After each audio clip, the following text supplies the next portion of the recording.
Hey, come on in. Settle your mind, and let's relax into a slow story from ancient Rome. Night settles slowly over the stones. The heat of the day lingers in the marble steps and the brick walls, in the worn thresholds of doorways where generations have passed in and out. Oil lamps flicker along a narrow street, their light bending around corners and pooling in shallow depressions in the road. Somewhere in the distance, a cart rattles over uneven paving. A dog barks once, then again, then goes quiet. Above it all, the sky hangs heavy and dark, pressed low over a city that once called itself eternal. You stand beneath an arch that bears the carved names of men long dead. Their titles promise victory, abundance, and peace. Their faces, if you could see them clearly in the dim light, would look stern and untroubled. But the air tonight does not feel like abundance. It does not feel like peace. This is the world of Roman emperors in decline. Decline does not arrive with a single trumpet blast. It does not announce itself in one catastrophic morning when the sun rises over empty streets. Instead, it moves quietly, almost politely, settling into habits and routines. It becomes visible in small hesitations. A merchant who raises his prices again, a soldier who glances over his shoulder, a magistrate who delays a decision because the courier has not arrived. It is felt more than declared. If you listen carefully, you can hear it in the way people speak of the emperor. Once, his name might have been invoked with confidence. He was the guardian of the grain supply, the paymaster of the legions, the final judge of disputes.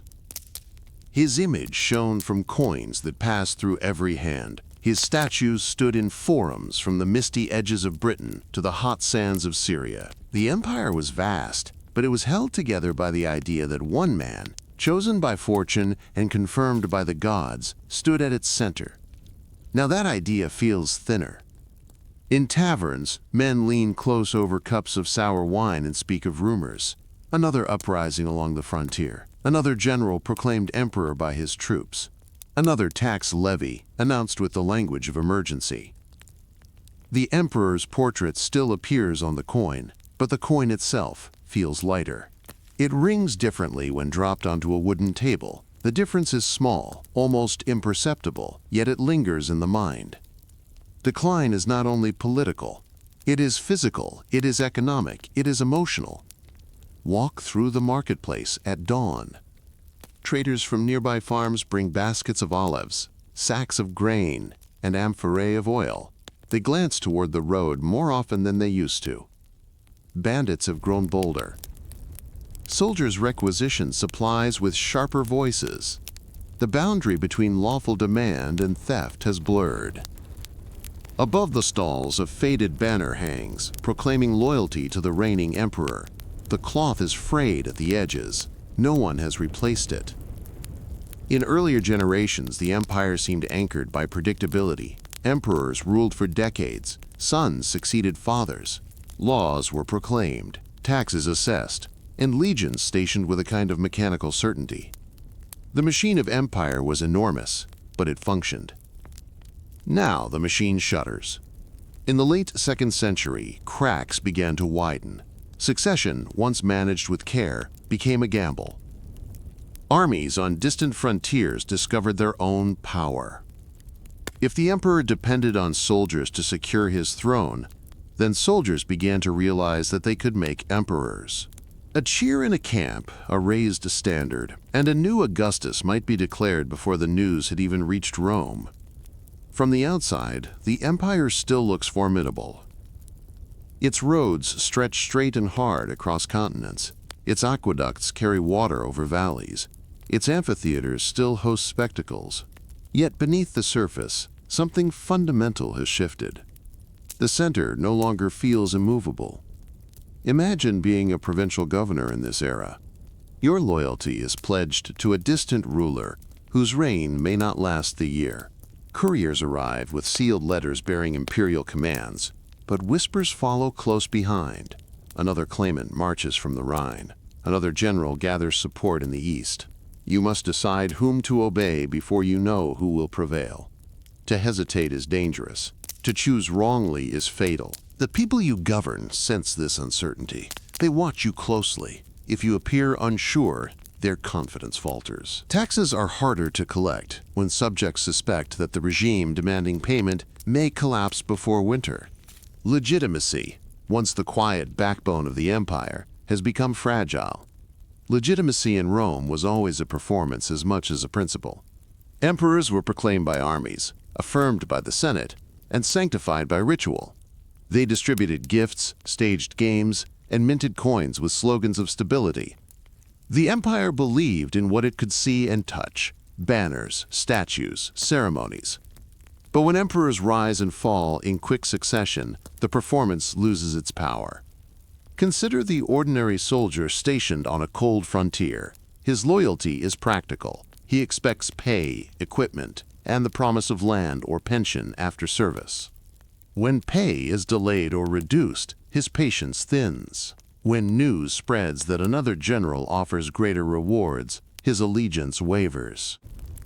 The soldier does not think in terms of abstract decline. He thinks in terms of survival.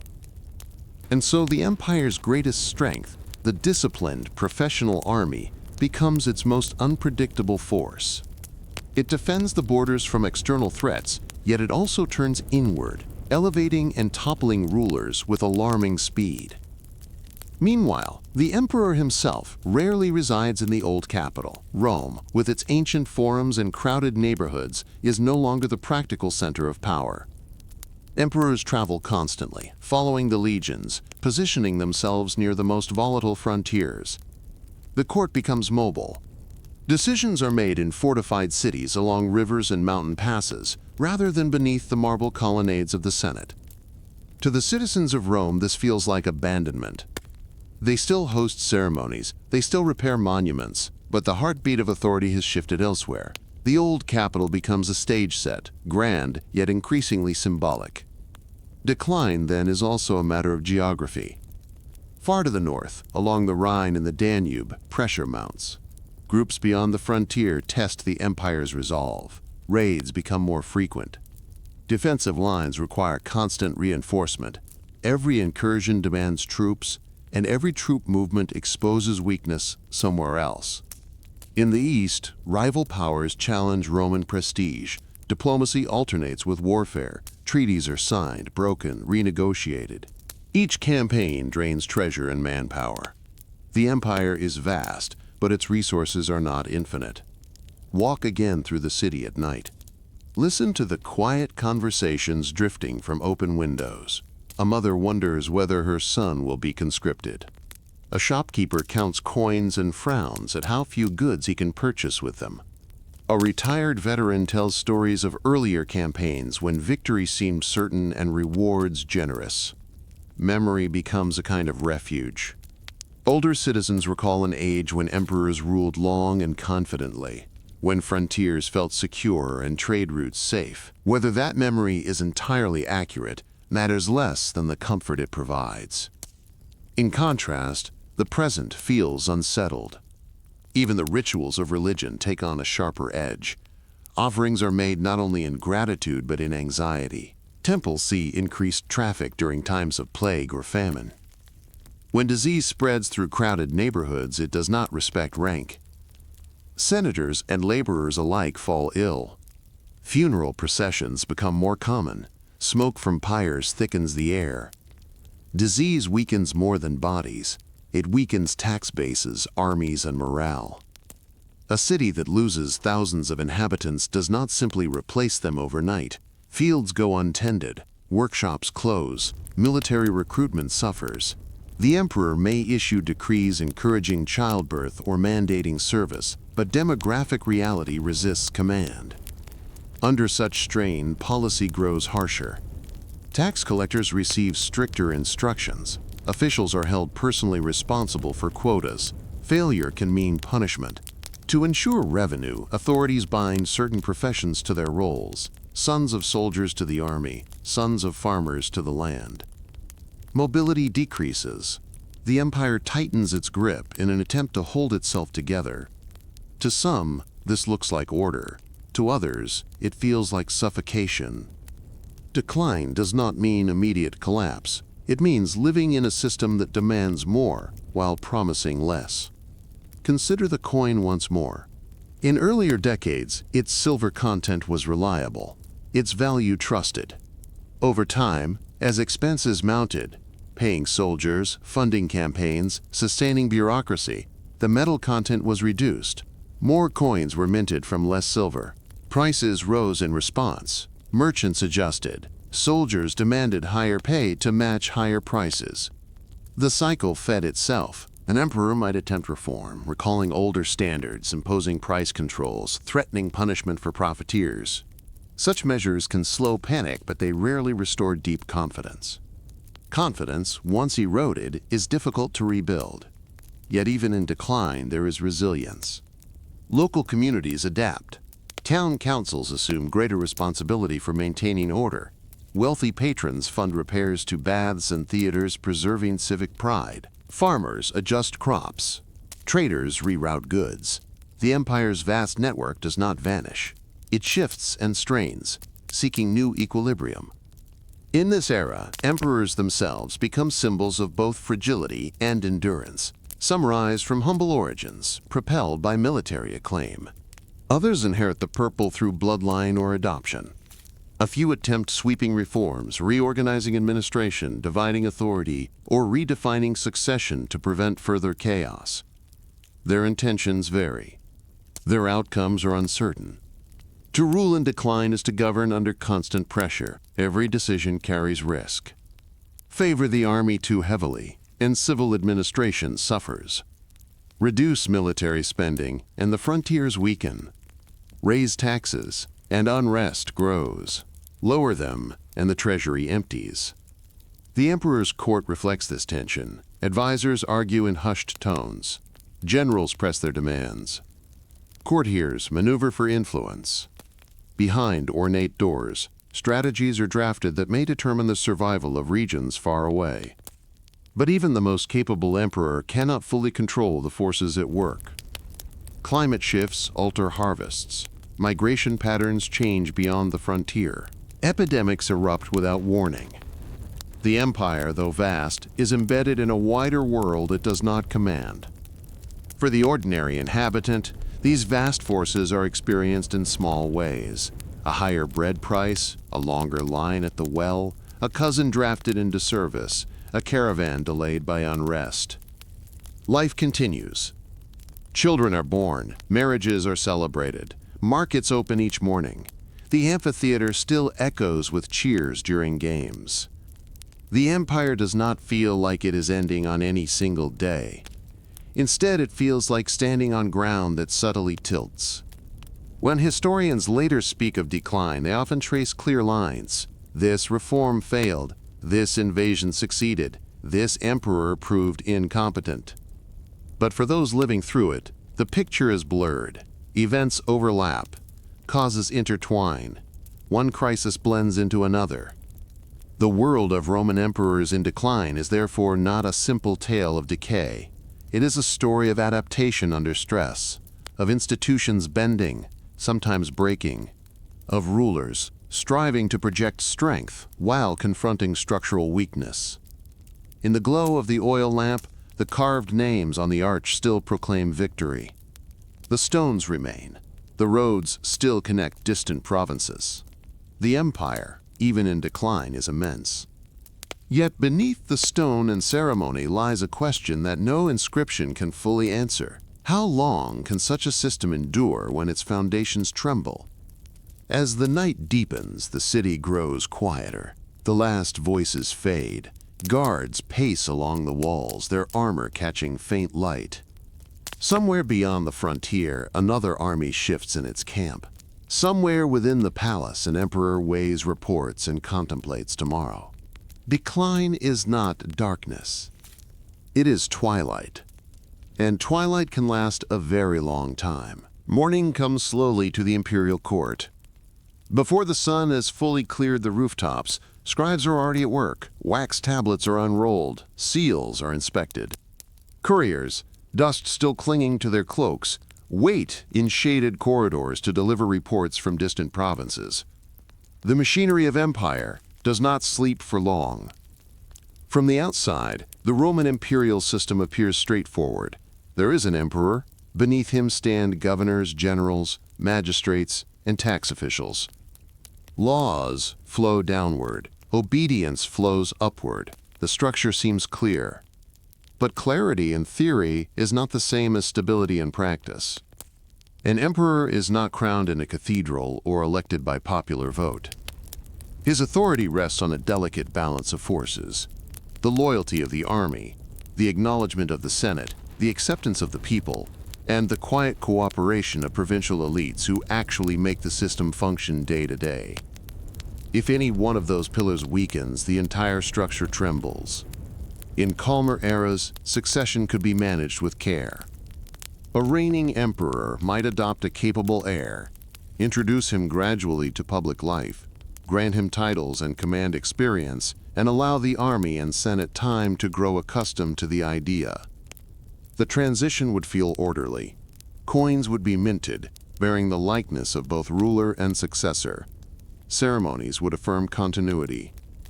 In times of decline, succession becomes abrupt.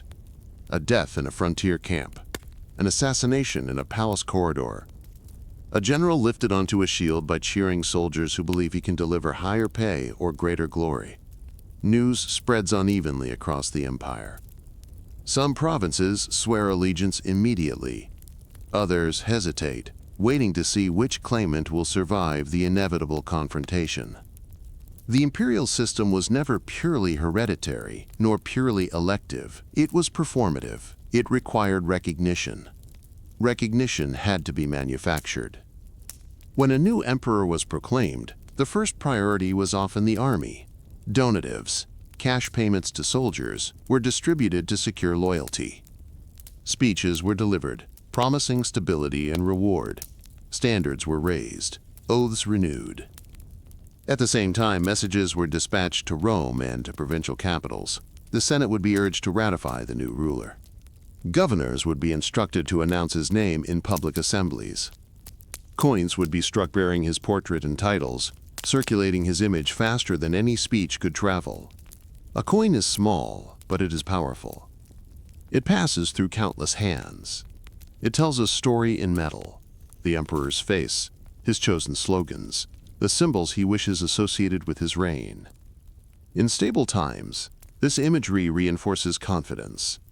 In unstable times, it becomes propaganda struggling against doubt. Beneath the emperor, the administrative web stretches wide.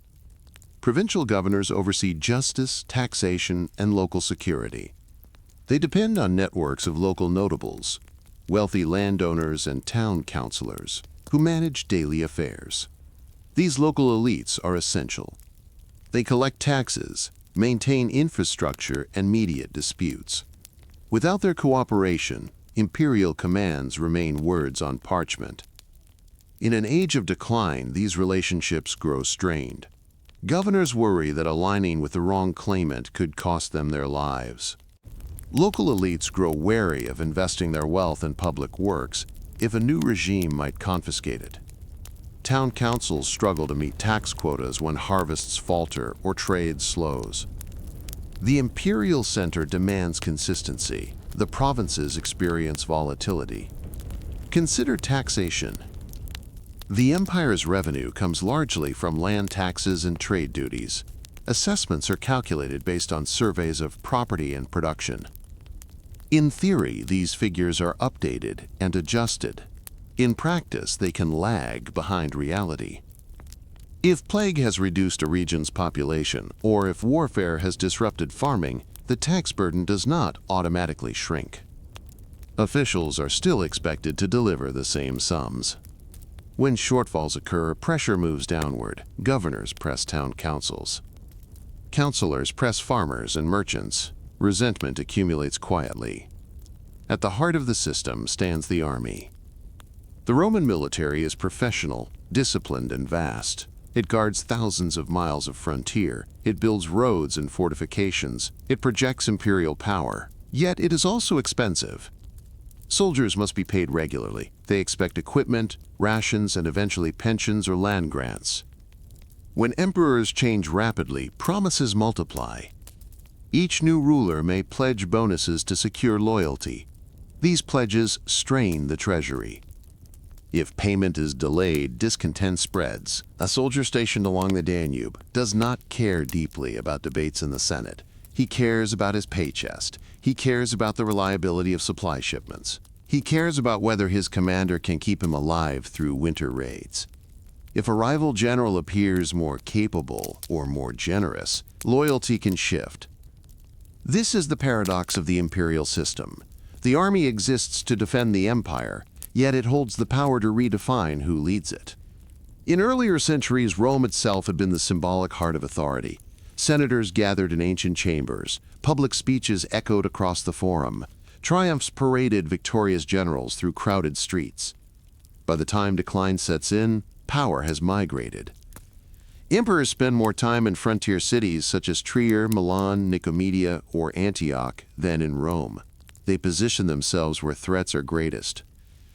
The imperial court becomes mobile, following campaigns and crises. This mobility is practical, but it alters perception. Rome's citizens notice that the emperor is absent.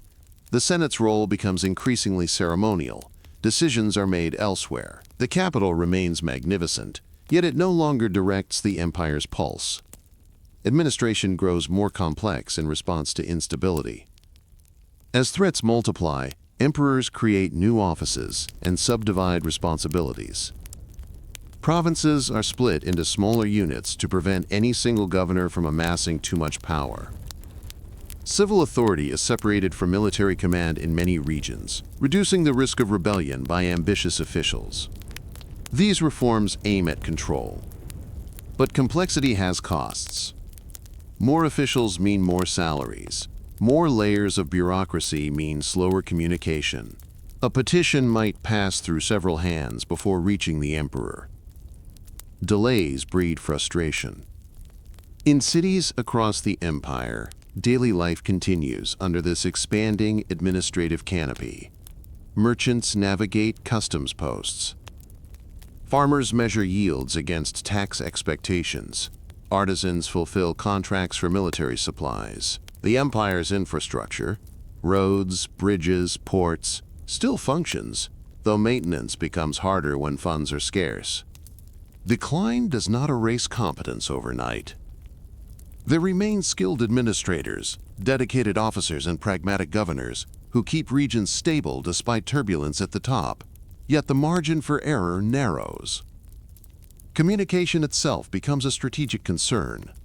The imperial courier system allows messages to travel with remarkable speed for the ancient world. Relay stations provide fresh horses, roads cut across mountains and plains. Even so, distance imposes delay. News of a rebellion might reach one province weeks before another. Rumors fill the gaps. In times of contested succession, information is a weapon. A claimant might announce his legitimacy before rivals can respond. He might circulate coins or proclamations to secure early recognition. Governors must judge the credibility of these messages, weighing loyalty against survival. The Senate, once a formidable political body, now operates within narrower bounds. It can affirm an emperor, bestow honors, and manage certain civic affairs. But it lacks independent military power. Its influence depends largely on the emperor's willingness to respect tradition. Some rulers cultivate senatorial support, presenting themselves as restorers of order. Others sideline the Senate, relying instead on military commanders and court officials drawn from diverse backgrounds. This shift changes the social fabric of imperial leadership. In earlier eras, many emperors emerged from aristocratic circles closely tied to Rome's old elite. In periods of crisis, emperors more frequently rise from provincial or military origins.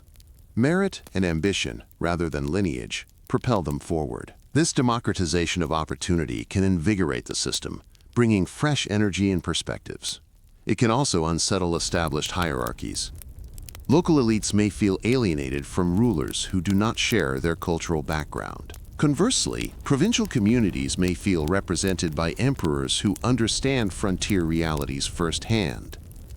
The imperial system adapts continuously. Ceremony remains vital. Public rituals, festivals, and games reinforce the emperor's presence even when he is physically distant. Statues are erected. Edicts are inscribed on stone. The emperor's image becomes omnipresent, reminding subjects of a central authority that, though stretched thin, still claims universality. Law, too, evolves. Imperial rescripts, written responses to petitions, accumulate over decades, forming a vast body of legal precedent. Judges consult these rulings. Citizens appeal to imperial authority when local disputes escalate. The emperor presents himself as the supreme guardian of justice. In times of decline, appeals increase. When local institutions falter or corruption spreads, individuals seek intervention from above. The imperial court becomes inundated with requests, each seeking clarity or relief. The burden of adjudication grows heavier. Behind the marble facades and embroidered robes lies constant calculation. How many troops can be spared from one frontier to reinforce another? How much can taxes be raised before unrest erupts? Which general is loyal and which merely patient? How can legitimacy be projected when rivals contest it openly? The system is designed for resilience, but not for perpetual crisis. Yet crisis becomes the norm. And so the imperial machine continues to operate, issuing orders, collecting revenue, raising armies, even as its foundations are tested repeatedly. To an ordinary citizen, the structure may still appear intact. Laws are enforced, markets open, festivals occur, the emperor's name is invoked in prayers. But beneath this continuity lies fragility. The imperial system depends on belief that commands will be obeyed, that coins will hold value, that soldiers will remain loyal, that succession will not plunge the world into chaos. When belief weakens, enforcement must strengthen. More surveillance, stricter penalties, closer oversight of officials, oaths demanded with greater frequency. These measures can sustain order in the short term. Over time, however, they reveal anxiety at the center. In a quiet chamber, an emperor reviews reports from across the empire. One province stable, another restless, a frontier secure for now, a treasury strained. Each document represents countless lives affected by distant decisions. The imperial system is not merely a structure of offices and laws. It is a web of human relationships. Trust between ruler and soldier, confidence between governor and town council, cooperation between tax collector and farmer. In decline, that trust erodes unevenly. Some regions remain loyal and prosperous for decades. Others slide into disorder quickly. The empire becomes a patchwork of stability and strain. Yet, the machine does not stop. It adapts, reconfigures, hardens. Emperors experiment with new arrangements of power, seeking formulas that can restore predictability. The question that hovers over every reform is simple. Can structure alone compensate for weakening confidence? For now, the scribes continue writing. The couriers continue writing. The soldiers continue standing watch. The imperial system still functions. But it functions under weight. There was a time when the transition from one emperor to the next could be described as careful. Not peaceful in every instance, not free from intrigue, but careful. A ruler nearing the end of his life might select a successor not merely by blood, but by perceived competence. Adoption, in particular, allowed for flexibility. A man of experience could be chosen, elevated, and prepared. The army would be introduced to him gradually. The Senate would grow accustomed to his presence. The empire, vast as it was, would have time to adjust. In the late 2nd century, that careful rhythm began to falter. The death of a long-reigning emperor creates a vacuum unlike any other. For years, sometimes decades, power has revolved around a single personality. His habits shape policy. His preferences shape promotion. His alliances determine stability. When he dies, all of those balances must be renegotiated at once. If succession is unclear, ambition awakens. Generals along the frontiers command hardened legions. They have loyalty forged in campaign and hardship. They are visible leaders to men who trust them with their lives. When news arrives that the emperor has died, those generals must act quickly. Do they pledge allegiance to the named heir? Do they wait for confirmation? Or do their own soldiers urge them forward, insisting that strength is better than uncertainty? In calmer eras, soldiers might hesitate to elevate their commander. In unsettled times, hesitation feels dangerous. The empire's geography contributes to this instability. Communication across thousands of miles cannot be instantaneous. By the time news of a successor's proclamation reaches the Rhine or the Danube, a rival might already have been declared elsewhere. The same empire can briefly acknowledge two emperors, each believing himself legitimate. Legitimacy becomes competitive. When an emperor rules securely, his authority feels natural. When rivals emerge, legitimacy must be argued. It must be displayed through victory, generosity, and control. Civil war becomes the harsh referee of succession. Armies that once defended the frontier now march inward. Provinces that once supplied grain and taxes to a unified center now become staging grounds for rival courts. Towns along major roads brace themselves as columns of soldiers pass through, consuming resources and demanding loyalty. For the people who live in these regions, the distinction between imperial politics and daily survival disappears. A farmer whose fields lie near a contested road does not care which claimant has the stronger legal argument. He cares whether his harvest will be requisitioned. A merchant does not debate constitutional theory. He calculates which emperor's coin will still be accepted next month.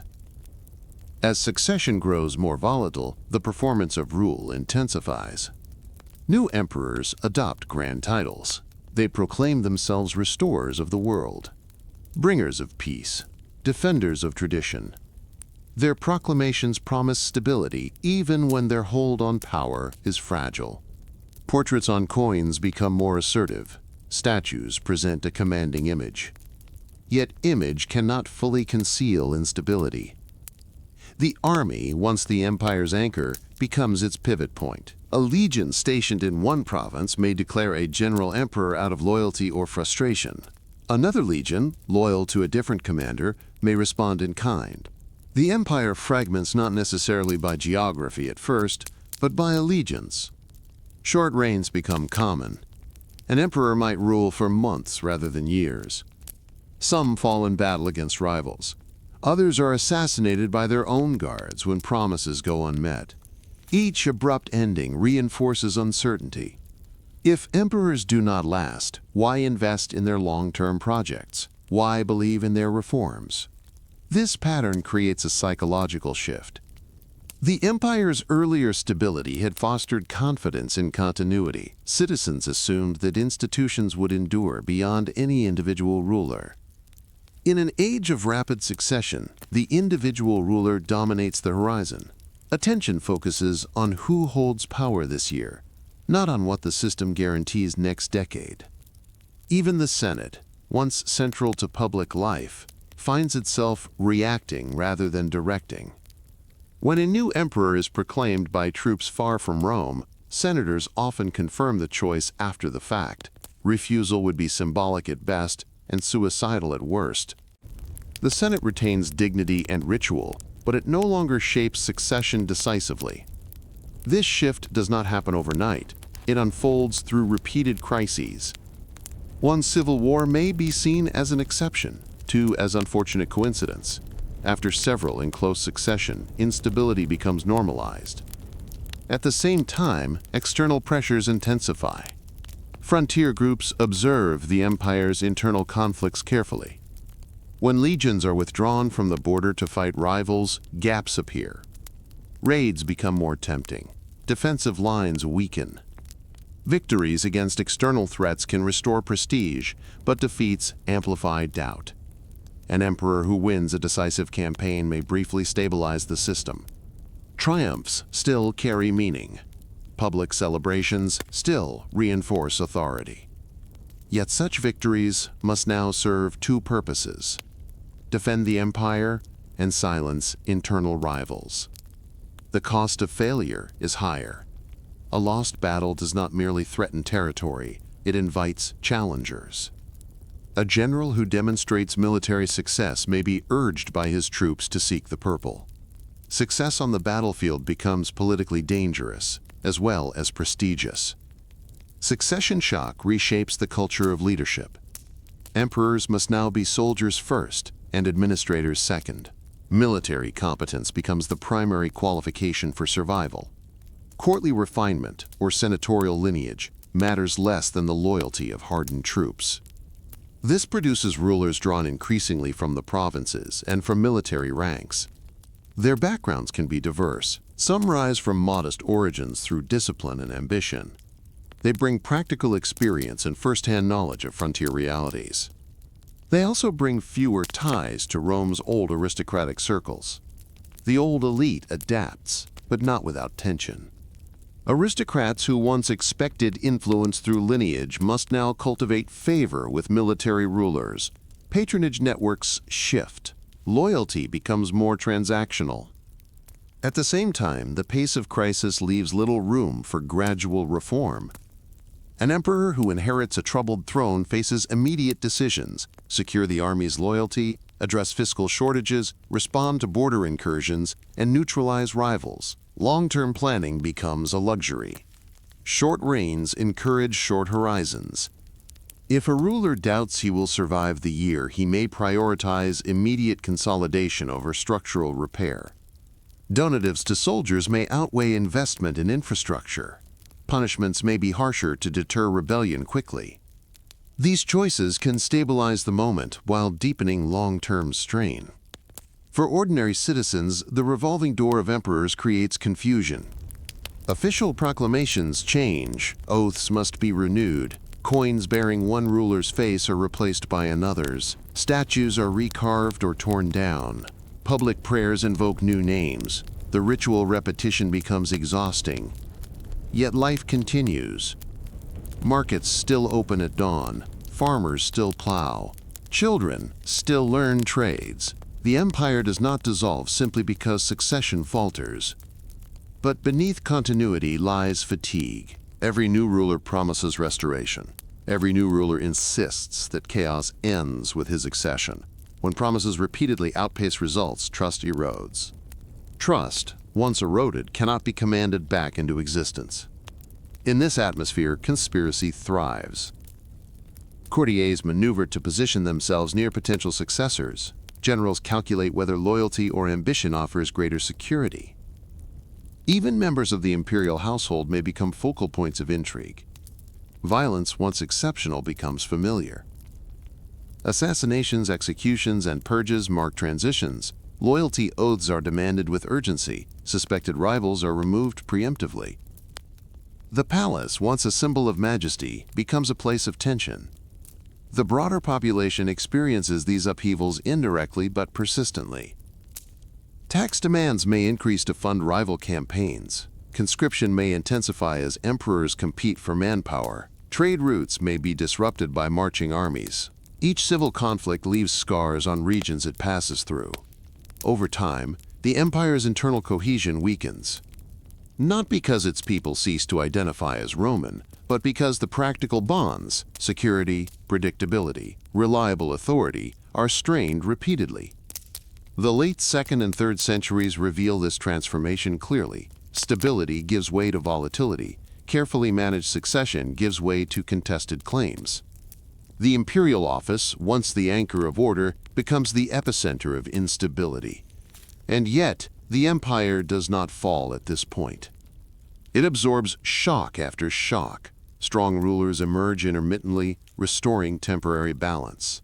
Administrative talent persists. Military discipline, though tested, does not vanish.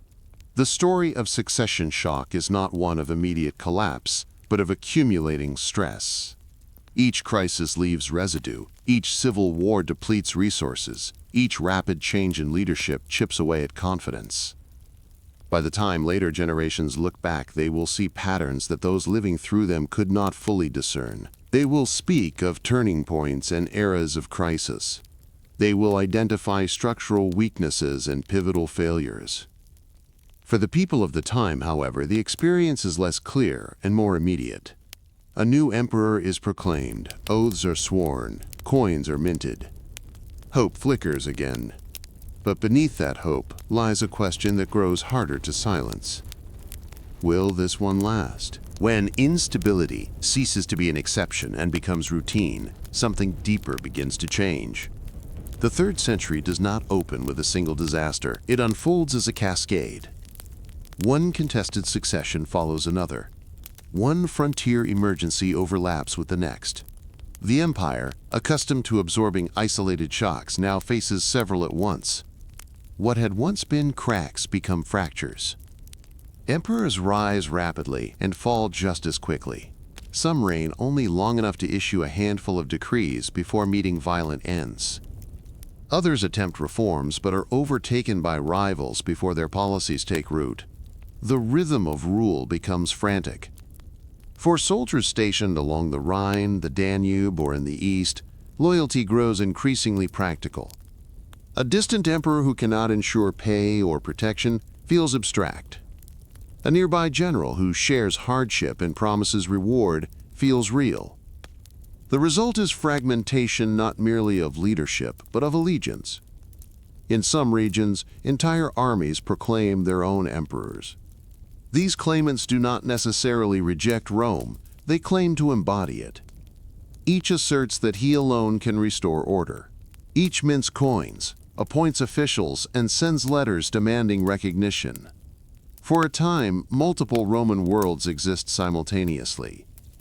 In the western provinces, a strong commander may consolidate power and govern effectively, even as another ruler presides over Italy and yet another commands in the east.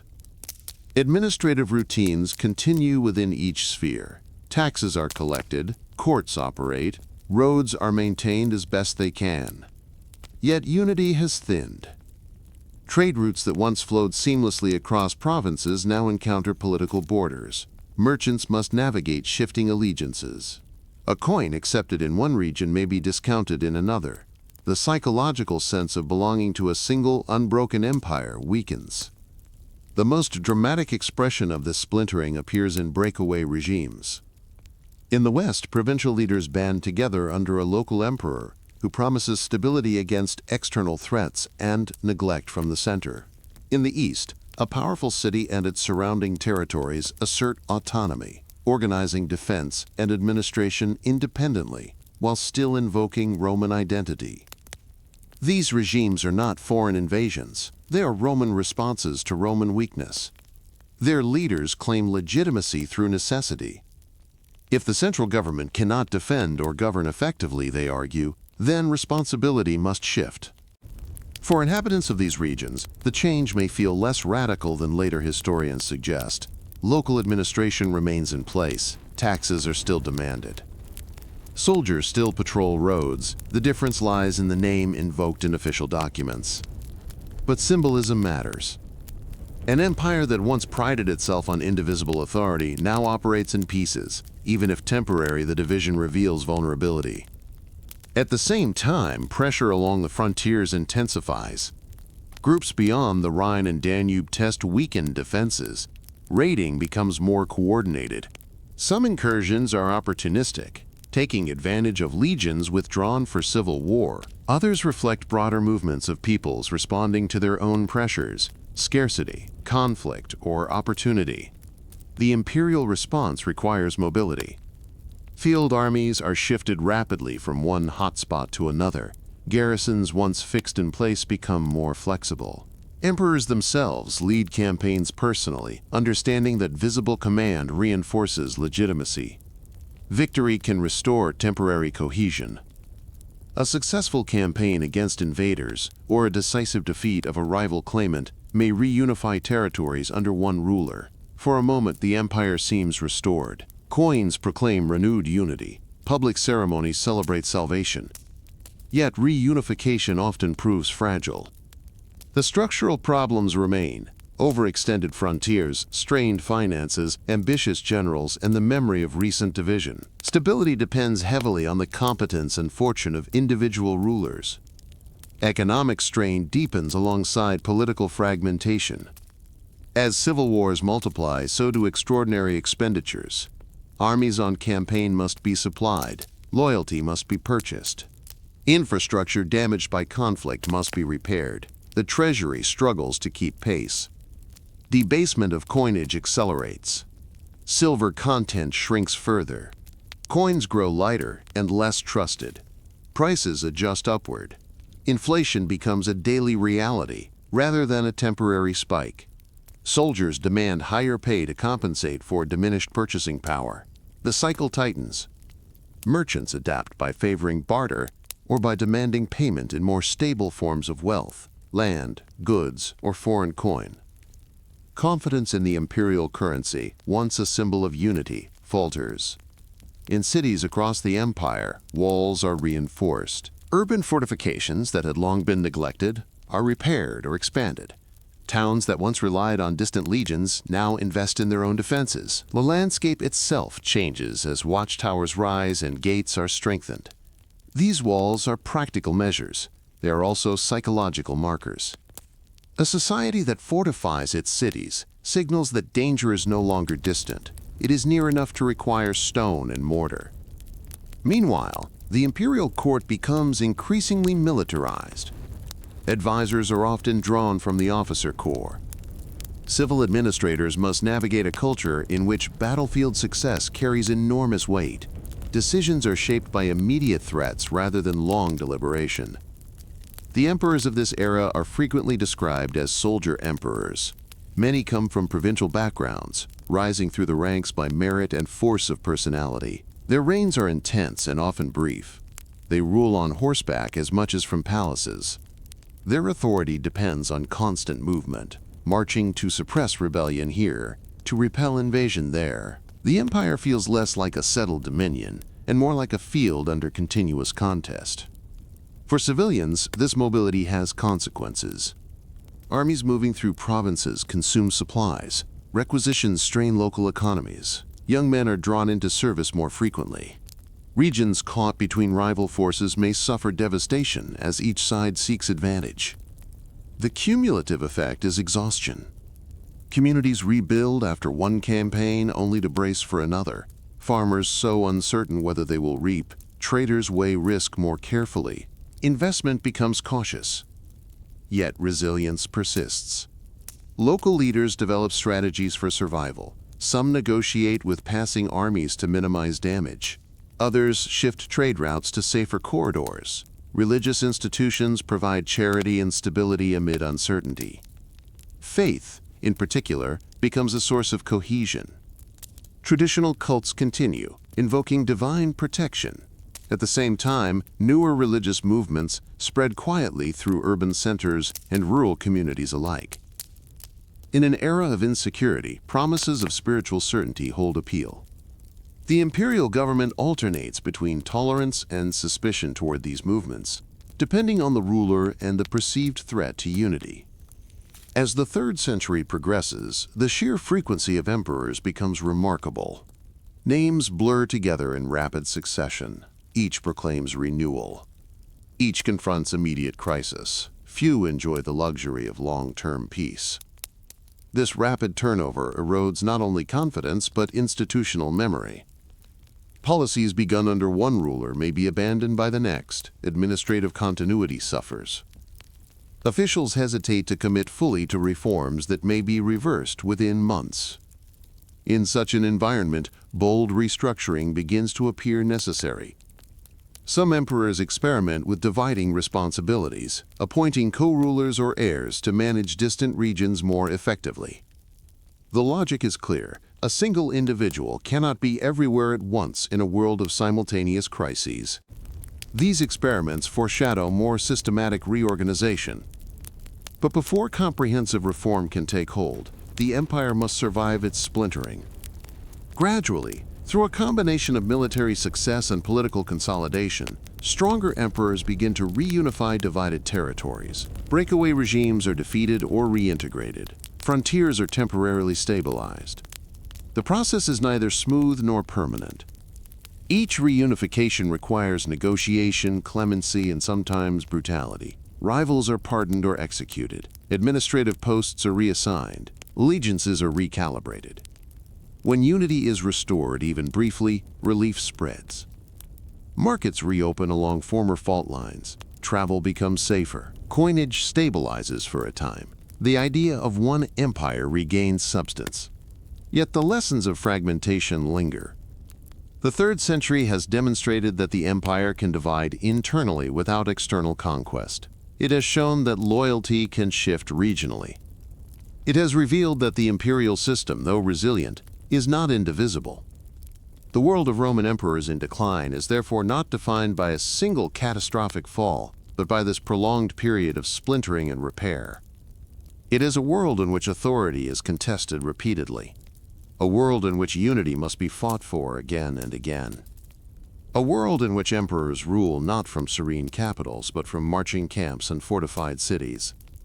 And as the century draws toward its later decades, the pressing question changes. It is no longer simply whether an emperor will last. It is whether the empire, repeatedly broken and reassembled, can discover a structure strong enough to endure the strain. Money is one of the quietest indicators of confidence. It does not shout in the streets, it does not march with banners.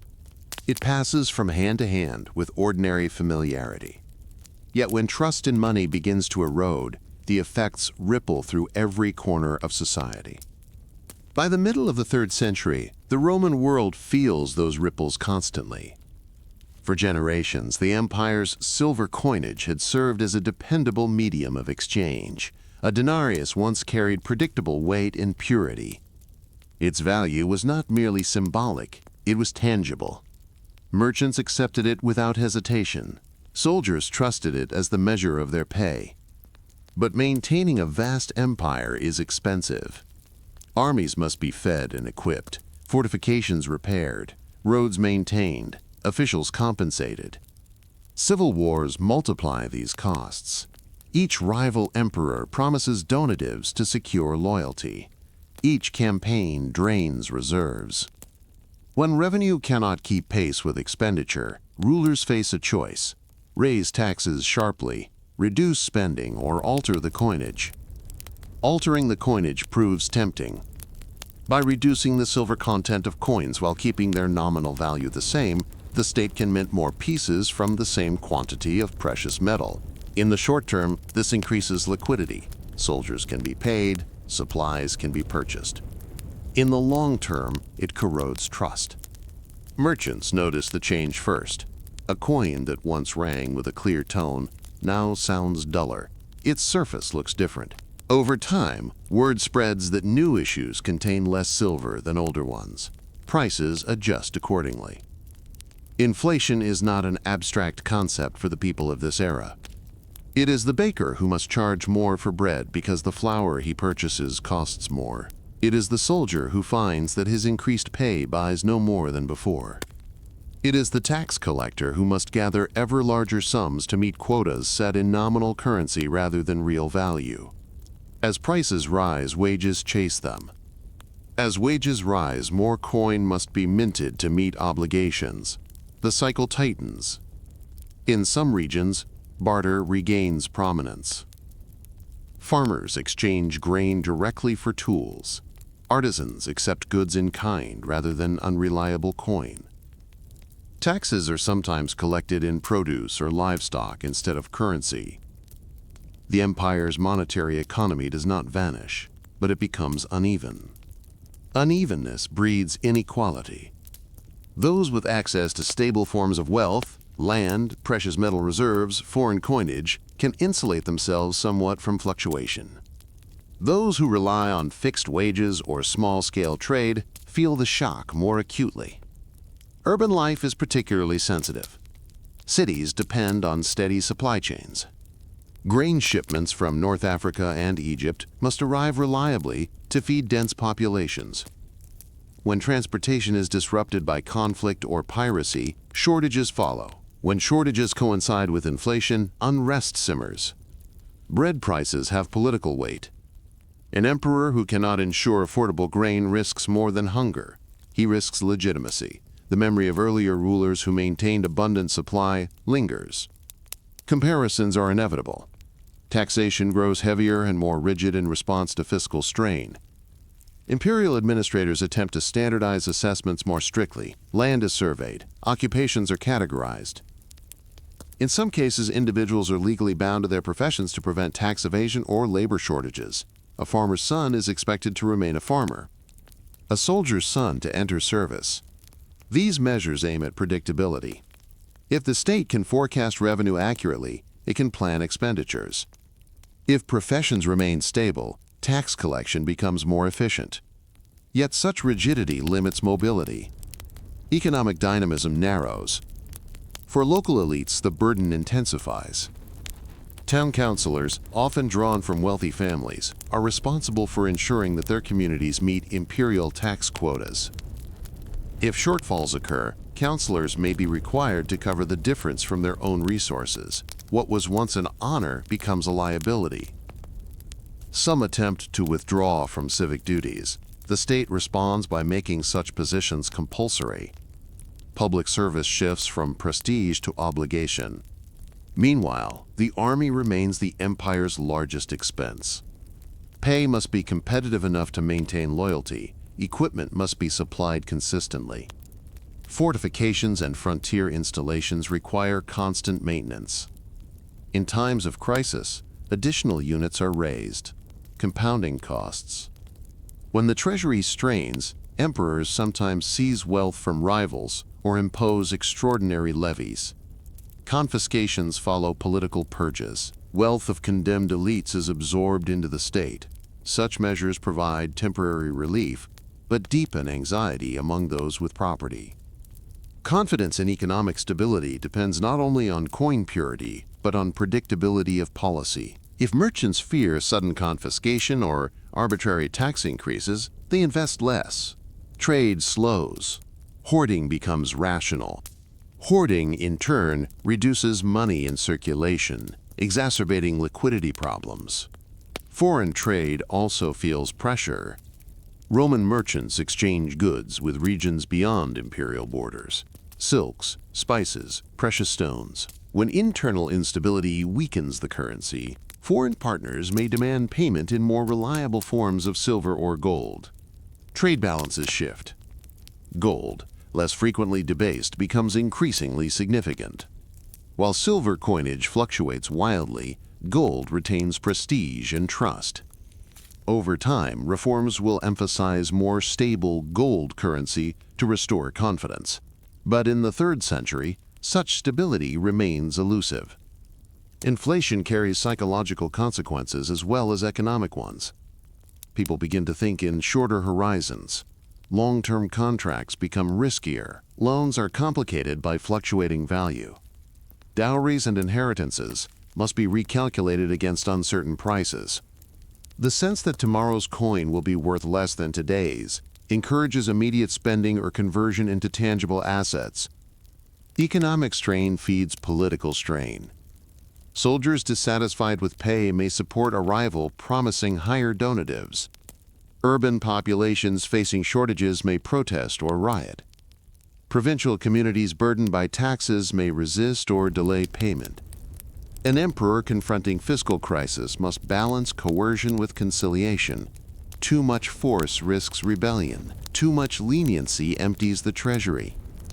Decrees attempt to set maximum prices for goods, threatening penalties for profiteering. Such edicts can slow price spirals temporarily, but enforcement across a vast empire proves difficult. Markets respond creatively. If official prices are set below what merchants consider sustainable, goods disappear from public stalls and reappear in private exchanges at higher rates. Black markets thrive where regulation outpaces supply. The state's expanding bureaucracy seeks to monitor these flows. Officials are appointed to oversee trade, ensure supply, and audit accounts. Documentation increases. Record-keeping grows more meticulous. Yet paperwork cannot manufacture silver. For ordinary households, budgeting becomes more complex. Families track rising costs carefully. Savings held in coin lose value. Investments in land or durable goods become safer stores of wealth. Social relationships, credit extended between neighbors, support within kin networks gain importance as buffers against volatility. Rural communities sometimes fare better than cities. Subsistence farming provides a degree of insulation from market swings. Yet even rural regions are not immune. Tax obligations remain fixed in nominal terms. If harvests falter due to weather or conflict, farmers struggle to meet demands. Abandonment of land becomes more common in heavily burdened areas. Fields left untended reduce the tax base further, increasing pressure on those who remain. The state responds with stricter regulations binding cultivators to their plots. Economic contraction does not occur evenly across the empire. Some regions retain relative prosperity due to strategic location, stable administration, or successful defense. Others decline sharply after repeated invasions or civil wars. The map of wealth becomes patchier. Emperors are acutely aware that fiscal weakness undermines authority. Reforms are attempted repeatedly. New coin types are introduced. Old coins are recalled. Mints are reorganized. Efforts are made to standardize weights and measures. Each reform seeks to restore credibility. Credibility, however, depends on consistency over time. If reforms are reversed by subsequent rulers or undermined by renewed crisis, confidence cannot solidify. The public learns to wait and see rather than trust immediately. In this environment, economic life becomes intertwined with survival politics. Merchants track not only supply and demand, but the movements of armies. Landowners monitor political rumors as closely as weather patterns. Financial calculation merges with strategic caution. The empire still produces goods. Craftsmen still shape metal and stone. Farmers still harvest grain. Trade caravans still traverse roads. But beneath the activity lies tension. The world of Roman emperors in decline is not impoverished beyond recognition. It is unstable. Its markets function, but with hesitation. Its coins circulate, but with suspicion. Its taxes are collected, but with resentment. Money, once a quiet symbol of unity and strength, has become a barometer of strain. Every clipped coin, every rising price, every delayed payment whispers the same question. How long can a state spend beyond its confidence and still expect belief to endure? Not all crises arrive on horseback. Some drift invisibly through crowded streets, across markets and barracks, through villas and farmsteads alike. They do not announce themselves with banners or proclamations. They arrive as fever, as coughing, as sudden weakness that turns strong bodies frail within days. Disease is one of the most destabilizing forces in the world of Roman emperors in decline. Earlier generations had faced epidemics before, but the scale and recurrence of outbreaks in the later empire leave deeper marks. Cities, proud of their density and movement, become channels of contagion. Trade routes that once symbolized connectivity now accelerate transmission. Garrisons stationed along frontiers carry illness from one province to another with the same efficiency that once moved grain and orders. The impact is immediate and visible. Funeral pyres burn more frequently, workshops fall silent when craftsmen succumb, military camps lose experienced veterans. The absence is felt not only in grief but in function. An empire relies on people. It relies on farmers to cultivate fields, on merchants to transport goods, on soldiers to guard borders, on officials to record taxes and adjudicate disputes. When population declines sharply, the entire structure feels lighter and more fragile. Recruitment becomes difficult. Legions require steady inflow of new soldiers.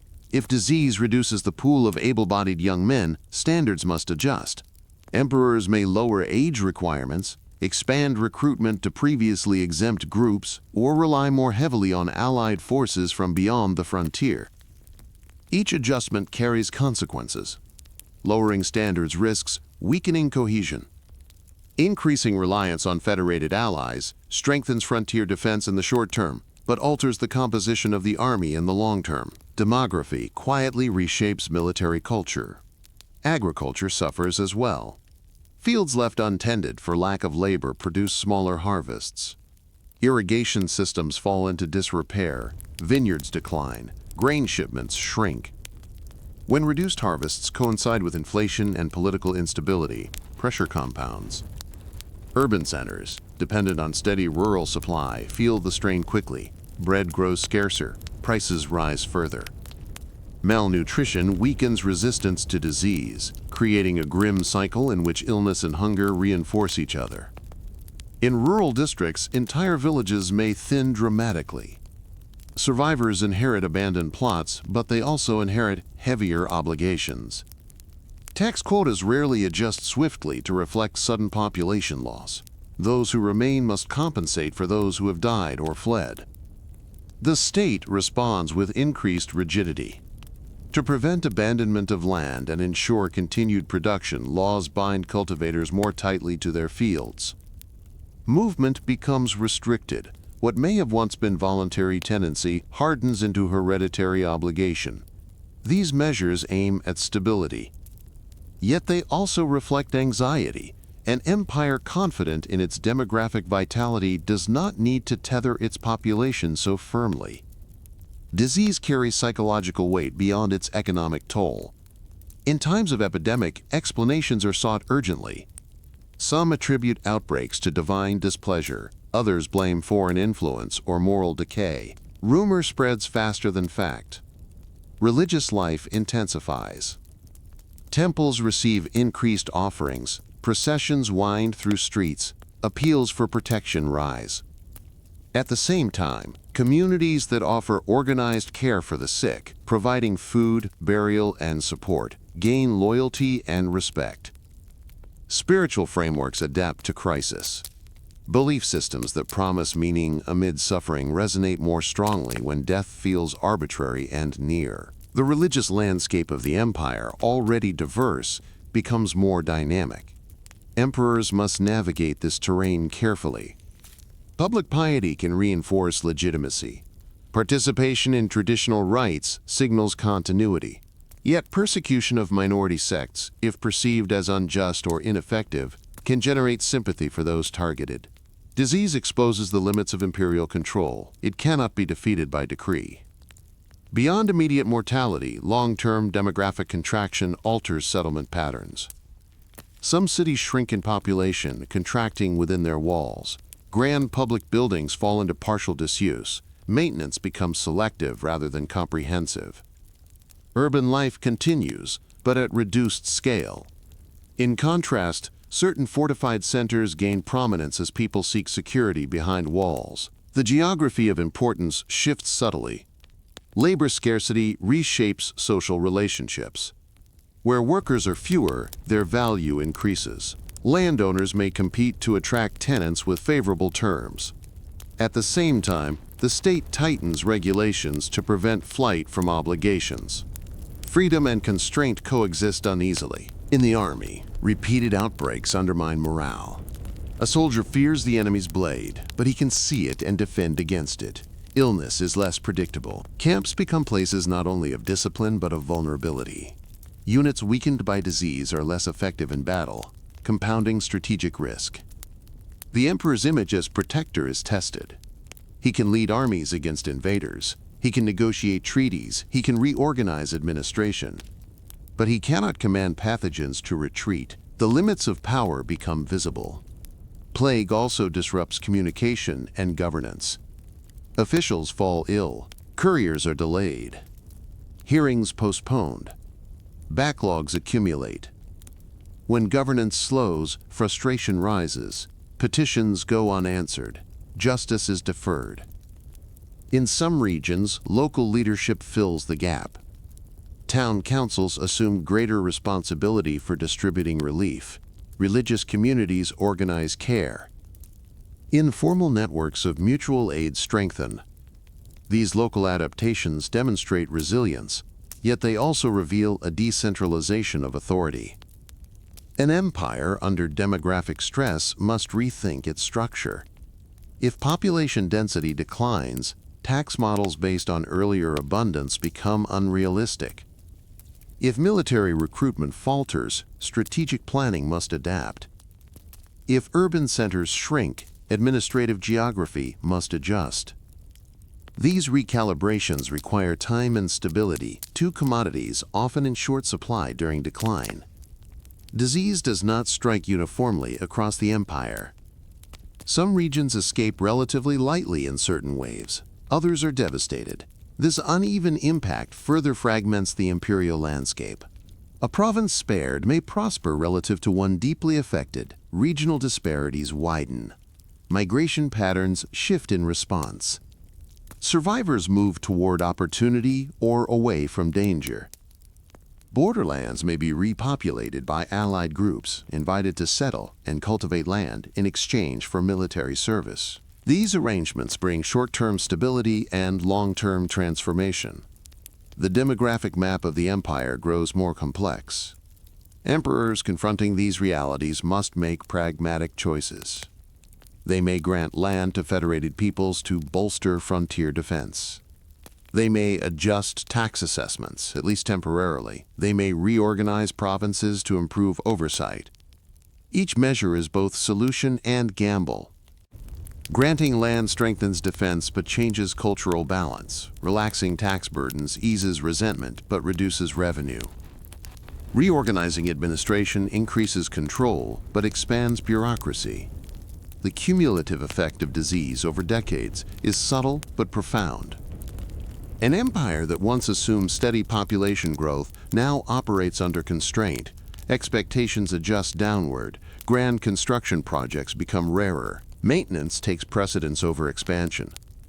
The psychological horizon narrows. Where earlier generations envisioned perpetual expansion and prosperity, later ones focus on endurance. Survival replaces ambition as the primary objective. Yet even amid contraction, life persists.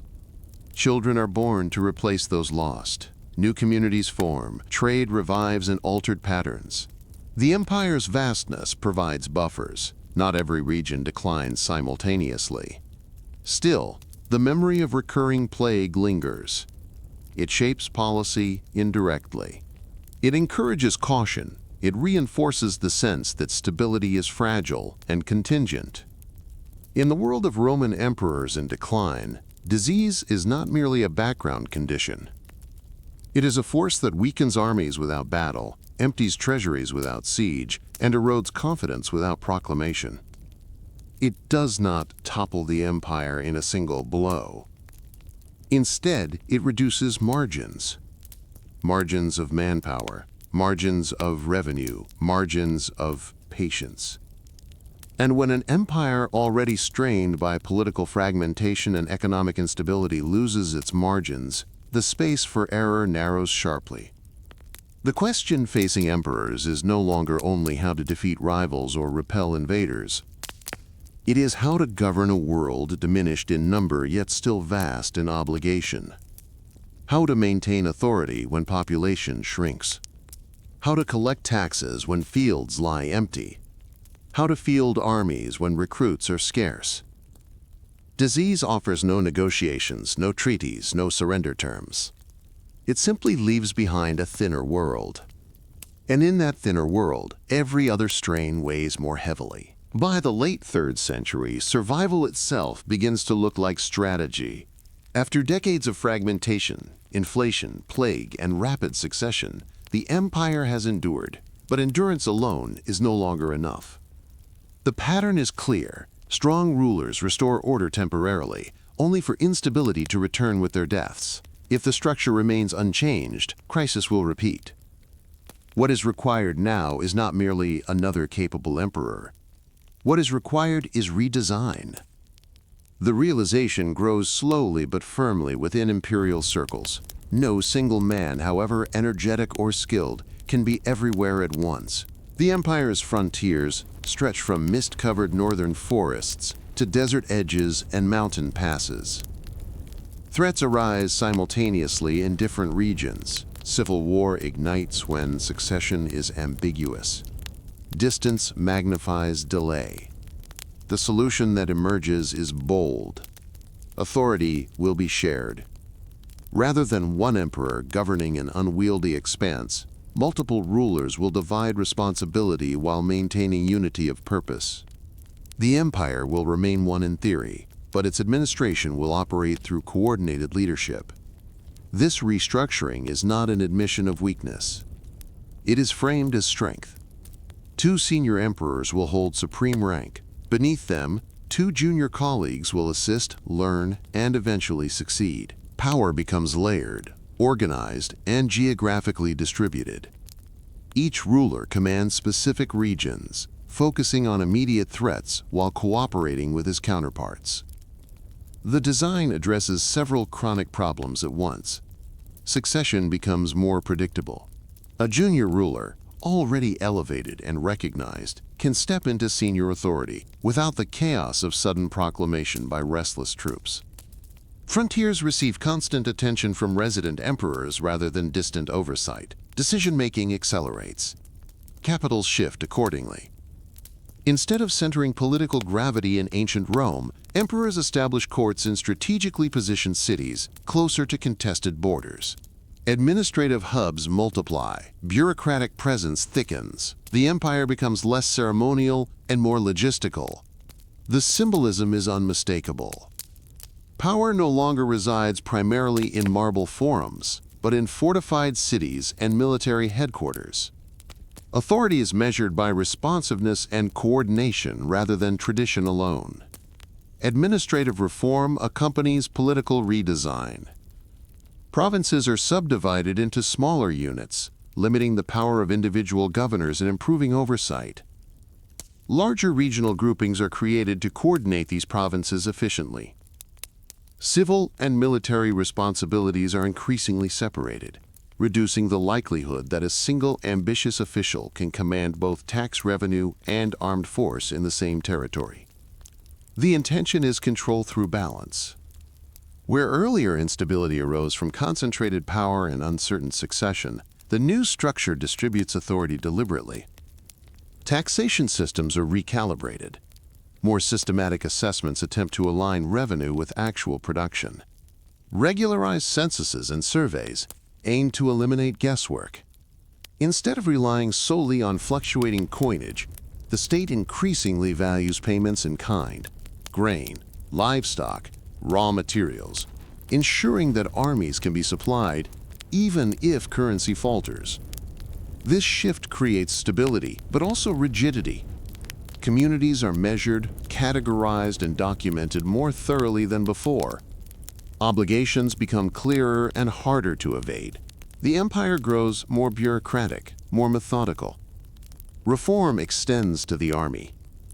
Frontier troops are distinguished more clearly from mobile field forces. Defensive strategy emphasizes fortified lines and rapid response. Command structures are clarified. Promotion is systematized. The result is an empire that appears firmer, more structured, less improvisational. Yet structure carries cost. Maintaining multiple imperial courts increases expenditure. Expanding bureaucracy requires salaries and resources. Enforcement of new regulations demands personnel and oversight. The state's presence in daily life becomes more visible. For some citizens, this visibility signals security. Predictable administration replaces chaotic turnover. Officials enforce standards consistently. Supply lines function more reliably. Currency reforms aim to restore trust. For others, it feels heavy. Regulations binding professions to families remain in force. Tax obligations are enforced with little flexibility. Movement across regions may require authorization. The empire has chosen durability over looseness. Symbolism reinforces unity. Emperors appear in coordinated imagery, depicted together as partners in governance. Public monuments emphasize harmony and shared responsibility. The message is clear. Though there are multiple rulers, there is one empire. This arrangement stabilizes succession in the short term. When a senior ruler retires or dies, his junior colleague advances, a new junior is appointed. Continuity is preserved without civil war. At least for a time, the dreaded vacuum of power is avoided. Military campaigns benefit from focused leadership. With emperors stationed closer to trouble spots, response time shortens. Victories are achieved against external threats. Borders are reinforced. Rebellions are suppressed with efficiency. Confidence begins to return. Markets respond positively to stability. Currency reforms, particularly the strengthening of gold coinage, help restore trust in high-value transactions. Trade flows with greater predictability. Urban life regains rhythm. Yet the new system rests on cooperation among rulers. Shared authority requires mutual trust and adherence to agreed succession plans. Personal ambition, always present in imperial politics, must be contained within institutional boundaries. As long as the original architects of the system oversee its operation, coordination holds. But systems outlive founders. When generational transition occurs, tensions re-emerge. Junior rulers may aspire to greater dominance. Regional loyalties may shift. The careful choreography of succession must be repeated flawlessly to avoid reverting to chaos. Despite these vulnerabilities, the restructuring marks a turning point. It demonstrates that the empire can adapt not only reactively but structurally. It shows willingness to revise long-standing traditions in favor of functional governance. The memory of fragmentation has prompted innovation. The administrative landscape becomes denser and more interconnected. Records accumulate. Legal codes are compiled and standardized. Communication networks are reinforced. The empire feels less like a loosely bound inheritance of conquest and more like a consciously engineered state. Public life reflects this recalibration. Ceremonies emphasize imperial order rather than personal glory. The language of proclamations stresses restoration and permanence. Even architecture shifts, favoring fortified complexes and administrative centers over purely monumental display. For soldiers and civilians alike, predictability returns cautiously. Pay is more regular. Tax demands, though firm, are less erratic. Succession no longer depends entirely on the mood of distant legions. A sense of coordinated leadership tempers fear.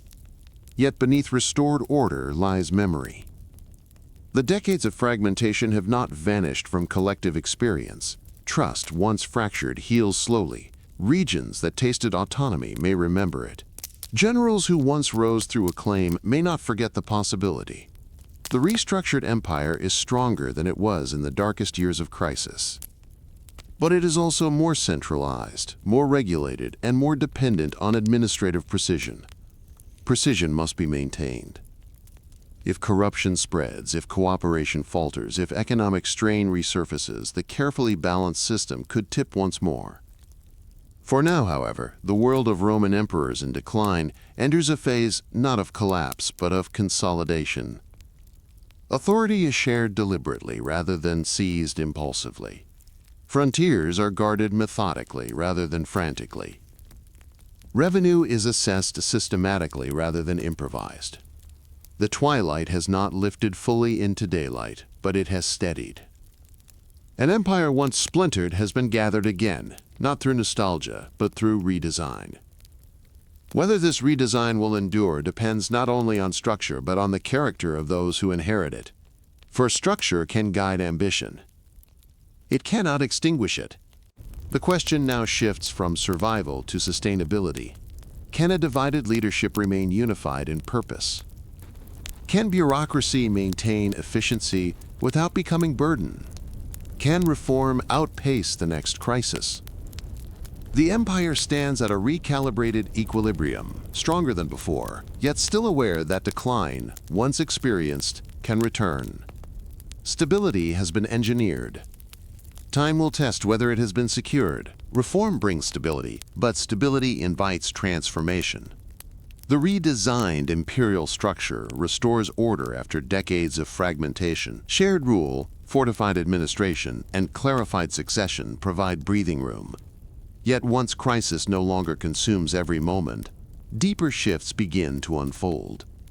Power, having been reorganized, now seeks new foundations. Out of renewed competition within the restructured system emerges another decisive figure, one who understands that authority must be unified again, though not in the old form.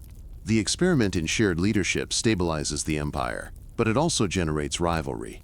Junior rulers grow ambitious, senior rulers age. Cooperation frays. Civil war returns, not with the chaos of the 3rd century, but with sharper focus. Armies align behind rival claimants within the very structure designed to prevent such conflict. Lesson is clear. Institutions can guide succession, but they cannot eliminate ambition. From this renewed struggle arises consolidation under a single dominant ruler. This consolidation, however, does not represent a return to the past. The imperial office has changed. The administrative web is denser, the army more structured, the bureaucracy more intrusive. The empire now operates on foundations laid during reform. The new ruler inherits not only power but a transformed state. He understands that legitimacy must extend beyond military victory. The empire has endured too much instability to rely solely on force. Authority must be anchored in something broader, something capable of binding diverse populations across vast territory. Religion, long a component of imperial identity, becomes central. Earlier emperors had invoked traditional gods as guarantors of victory and prosperity. Rituals reinforced continuity. But the religious landscape of the empire has shifted quietly over generations. New faith communities have spread through cities and rural regions alike, offering moral structure and communal care during times of plague and instability. Rather than suppress this growing force, the new imperial policy embraces it. Official favor alters the balance of religious power. Patronage flows toward churches and clergy. Public buildings are constructed. Legal privileges are granted. The emperor presents himself not merely as chosen by divine will, but as an active partner of a singular, universal deity. This alignment transforms imperial symbolism. Standards once bearing purely traditional imagery now incorporate new religious signs. Edicts invoke divine support in new language. Imperial authority intertwines with theological endorsement. The shift has political logic. A universal faith offers cohesion across ethnic and regional boundaries. It provides moral vocabulary that transcends local cults. It strengthens networks of loyalty not tied solely to military hierarchy or provincial aristocracy. At the same time, it alters identity. To be Roman increasingly means participation in a moral and religious framework endorsed by the emperor. Unity becomes spiritual as well as administrative. Another transformation accompanies this shift: geography. The old capital, magnificent yet politically diminished, yields primacy to a newly elevated city in the eastern provinces. Strategically located between Europe and Asia, near vital trade routes and frontiers, this city becomes the new imperial center. Its position is deliberate, closer to the wealth of eastern provinces, closer to the volatile Danube and eastern borders, better situated for rapid military response. Its fortifications are formidable, its harbors deep and defensible. By establishing a new capital, the emperor signals both continuity and renewal. The empire is not abandoning its past, but it is redefining its center of gravity. Rome remains honored, but governance pivots eastward. This shift reflects demographic and economic realities. The eastern provinces, less ravaged by repeated invasions, retain stronger urban networks and fiscal capacity. Trade routes through Asia Minor and the Levant remain active. Agricultural productivity sustains revenue more consistently. The western provinces, by contrast, have endured deeper fragmentation.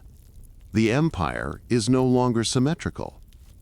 Administrative focus intensifies where stability and resources align. Over time, this imbalance will shape divergent trajectories between East and West. The army adapts accordingly. Mobile field forces become increasingly important. Frontier garrisons remain essential, but strategic reserves positioned near the capital allow rapid deployment. Command structures grow more professionalized. Titles and ranks multiply, clarifying hierarchy. Imperial presence becomes more ceremonial yet more distant. The emperor appears in elaborate court ritual, surrounded by formal protocol. Access becomes restricted. The aura of sacred authority strengthens. Distance enhances mystique. This ceremonial evolution is not mere vanity. After generations in which emperors were toppled by soldiers with alarming frequency, elevating the imperial person above ordinary reach reduces vulnerability. The ruler becomes less approachable, less dependent on direct negotiation with restless troops. Bureaucracy deepens. Departments oversee taxation, military supply, provincial administration, and legal affairs with increased specialization. Written communication expands. Archival systems grow more sophisticated. Governance becomes paper-bound as much as sword-backed. Law codes are compiled and clarified. Imperial edicts are organized systematically, reducing ambiguity. Legal uniformity reinforces unity across regions. Citizens and officials alike reference centralized authority more consistently. Economically, reform continues. Gold currency, stabilized and carefully regulated, becomes the backbone of high-value exchange. Confidence in this coinage restores long-distance trade. Silver and bronze remain in circulation for everyday transactions, but gold anchors trust. Markets respond with renewed vitality. Merchants operate across Eastern trade networks with greater confidence. State contracts for military supply create steady demand.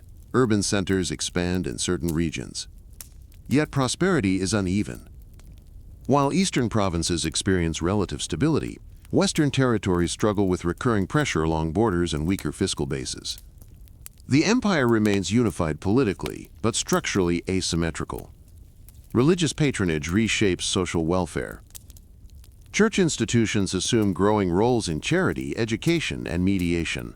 During famine or unrest, ecclesiastical networks distribute aid. Loyalty to faith communities reinforces social cohesion. This does not eliminate tension. Debates over doctrine become politically charged. Religious unity, while strengthening identity, also generates conflict where disagreement arises. The emperor must arbitrate theological disputes, intertwining spiritual authority with political command. The imperial office grows heavier with expectation.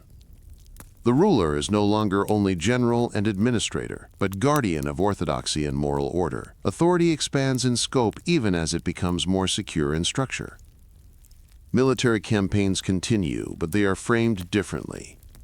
Victory is portrayed not only as defense of territory, but as defense of divine order. Symbols reinforce this narrative. Public memory links battlefield success with spiritual favor. For citizens, the experience of empire shifts subtly. Ceremonies become more formalized. Court etiquette becomes more elaborate. Imperial imagery emphasizes transcendence over familiarity. The ruler feels less like first citizen and more like sacred sovereign. This transformation strengthens stability in the short term. By elevating the emperor above factional struggle, it reduces the temptation of generals to claim parity. By rooting legitimacy in divine sanction, it supplements military acclaim. Yet the concentration of authority also increases dependence on the character of individual rulers. A capable emperor can harmonize bureaucracy, military, and religion effectively. A weak or indecisive one risks conflict among powerful institutions. As decades pass, the eastern capital flourishes. Walls expand, forums fill, churches rise beside administrative complexes.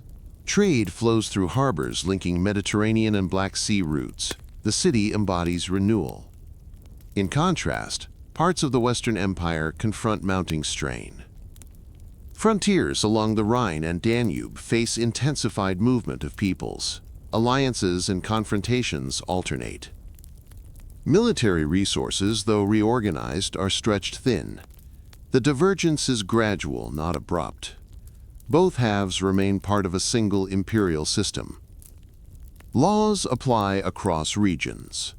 Emperors appoint officials in both East and West.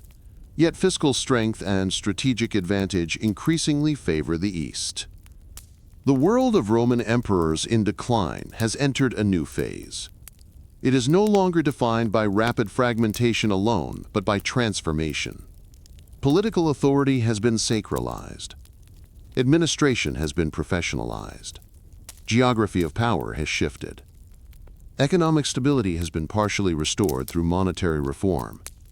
Religion has become central to imperial identity. These changes strengthen the empire profoundly. Yet they also create new dynamics that will shape the century ahead. Regional imbalance, theological conflict, military dependency on federated allies, bureaucratic complexity. Decline has not vanished. It has evolved. The empire now stands taller in ceremony, firmer in structure, richer in symbolism. But beneath its renewed confidence lies an awareness born of recent memory. Stability must be defended continuously. The question is no longer whether the empire can reorganize itself. It has proven that it can. The question now is whether its western half, less wealthy, more exposed, and increasingly reliant on negotiated frontier arrangements, can sustain the weight of transformation as effectively as the East. The stage is set for divergence. And divergence, once begun, can be as decisive as collapse. Stability in the 4th century is real, but it is conditional. The reforms have strengthened administration, religious alignment has deepened cohesion. The Eastern capital thrives. Gold currency circulates with renewed confidence. On the surface, the empire appears steadier than it has in generations. Yet along the frontiers, pressure gathers. The Rhine and Danube remain long and permeable lines rather than impenetrable walls. Beyond them, diverse confederations of peoples shift in response to forces larger than Rome alone. Competition, scarcity, opportunity, and the movements of other groups pressing from further east. These movements are not single invasions, they are waves. Some groups seek plunder, others seek settlement. Some request formal permission to cross imperial borders in exchange for service. The empire has long practiced incorporation, absorbing outsiders as soldiers, laborers, and settlers. What changes now is scale. Requests for entry grow larger. Imperial authorities face difficult choices. Deny entry and risk coordinated hostility along stretched frontiers. Permit settlement and assume responsibility for provisioning, supervision, and integration. Integration requires resources. Land must be allocated. Food distributed during transition. Military command structures adjusted to incorporate allied contingents. When integration is managed carefully, it can strengthen defense and replenish manpower. When mismanaged, it can produce resentment and revolt. In several regions, settlement agreements strain under poor administration. Officials tasked with overseeing distribution skim supplies or impose harsher conditions than promised. Newly settled groups, already displaced and anxious, interpret mistreatment as betrayal. Tension escalates into violence. The empire responds with force, but not always with success. Major battles along the Danube and in the Balkans reveal both the continued strength and the vulnerabilities of Roman arms. The army remains formidable, disciplined, and experienced, yet it is increasingly composed of diverse elements, native recruits, federated allies, and specialized units. Command becomes more complex. Coordination among different contingents requires careful leadership. Language barriers, varying traditions, and divergent loyalties complicate cohesion. The imperial system must balance trust with oversight. At the same time, internal rivalry has not vanished. Even after structural reforms and consolidation, the imperial office remains divided between Eastern and Western courts. Though theoretically unified, practical governance often reflects regional realities. Each half maintains its own field armies, administrative networks, and fiscal bases. When one half faces crisis, assistance from the other depends on calculation. Military resources are finite. Dispatching troops westward may expose eastern borders, and vice versa. Strategic triage becomes routine. In the western provinces, fiscal weakness compounds military strain. Repeated conflicts along the Rhine disrupt agricultural production and trade. Tax revenue declines relative to need. Maintaining sufficient troops becomes increasingly expensive. Generals grow powerful in this environment, as emperors, especially in the West, become younger, more ceremonial, or more politically constrained. Experienced military commanders assume greater practical authority. They negotiate with frontier groups, lead campaigns, and sometimes dictate policy. The balance between emperor and general shifts subtly. The ruler retains symbolic supremacy, but real power may lie with the commander who controls the army's loyalty. This dynamic is not new, yet under conditions of regional weakness it becomes more pronounced. In the East, stronger fiscal structures provide resilience. Urban networks remain dense. Trade routes through Anatolia and the Levant supply revenue. Defensive depth along eastern frontiers is greater. While threats persist, the Eastern administration absorbs them with comparatively steadier footing. This divergence becomes visible in infrastructure. Western cities contract within fortified walls. Some public buildings fall into disuse or are repurposed. In the East, new construction continues. Churches, administrative complexes, fortifications, signaling ongoing investment. Psychology follows material reality. Inhabitants of Western provinces begin to experience the empire as distant and reactive, rather than confident and commanding. In the East, imperial presence feels more secure. Along the frontiers, federated allies grow indispensable. Entire groups are settled within imperial territory under agreements requiring military service. Their leaders retain authority over their own people while pledging loyalty to Rome. These arrangements provide immediate reinforcement, but introduce semi-autonomous power centers within imperial borders. Loyalty depends on mutual benefit. If payment, land, or respect falters, allegiance may weaken. Federated forces can become adversaries as quickly as allies if trust erodes. The 4th century's tightrope is therefore delicate. The empire must incorporate external strength without surrendering internal control. At times, it succeeds impressively. Campaigns repel incursions. Diplomatic negotiations stabilize volatile regions. The imperial army demonstrates tactical flexibility and organizational depth. At other times, setbacks are severe. Defeats expose vulnerability. Panic spreads along provincial roads. Refugees flee toward fortified cities. Emergency levies strain already burdened populations. Religious identity continues to shape imperial cohesion. As Christianity becomes more embedded within state structures, theological disputes carry political consequences. Councils convene to define doctrine. Emperors intervene in debates, seeking unity. While religious alignment can bind communities, doctrinal division can inflame them. In some regions, rivalry between factions spills into unrest. Imperial authority must mediate not only military and fiscal matters, but spiritual controversy. The scope of governance expands yet again. Court politics in both East and West grow intricate. Advisors, bishops, generals, and eunuchs maneuver for influence. Young emperors may rely heavily on senior officials. Regency governments form around minors. The imperial household becomes a nexus of negotiation and rivalry. When leadership is decisive and coordinated, the system functions. When leadership falters, fragmentation threatens to re-emerge, not as formal breakaway empires, but as localized power struggles and declining compliance. Throughout these tensions, everyday life persists. Farmers sow crops, artisans practice trades, merchants navigate risk, religious festivals fill calendars. Even in provinces facing repeated incursions, resilience endures. Yet margins continue to shrink in the West. Tax bases narrow, military commitments expand. Reliance on federated contingents deepens. Imperial court resources become strained. The Eastern court, while not immune to threat, retains comparative advantage.